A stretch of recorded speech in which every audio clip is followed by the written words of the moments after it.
मैदा के रोटी ऐसन सुंदर कवना बेटी सुंदर कवना बेटी महामड़वा धैले खारे जी।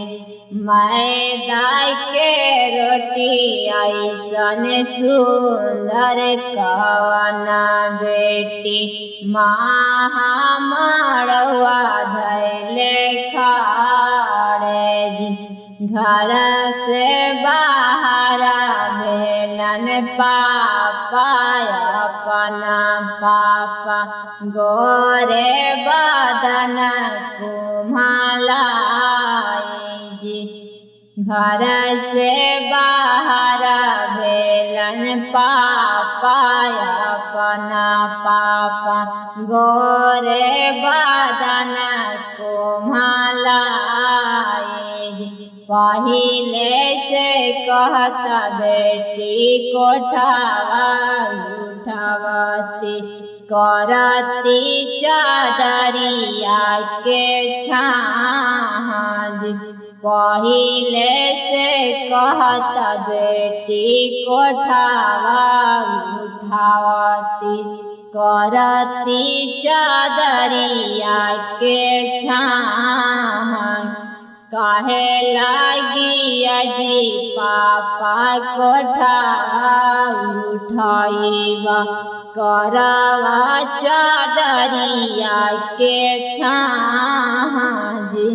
काहे लागी अजी पापा कोठावा उठाइबा करवा चादरिया के छाज। होतई सोवेरे पापा कोयलिया का बोल लगावो सुंदर बर के सांग जी।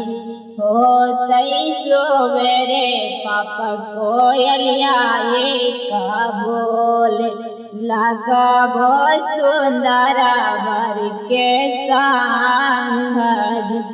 घोरही घोर के बेटी दूधावा पियावाली दूधावा के नेकी नाही कइला।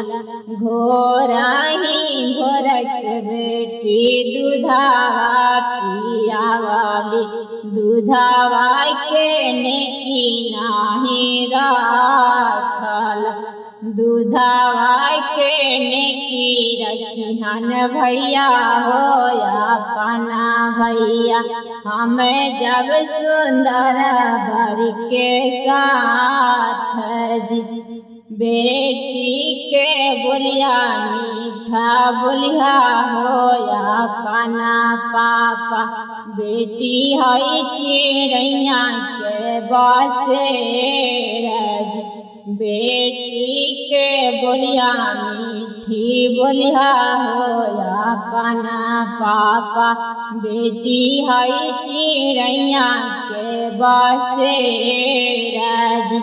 होतई बिहाना पापा बेटी चली जाइबो सुना हो गवाया गना तोहार जी। होतई सुबेरे पापा धियवा चली जाइबो होई जइतई सुना घर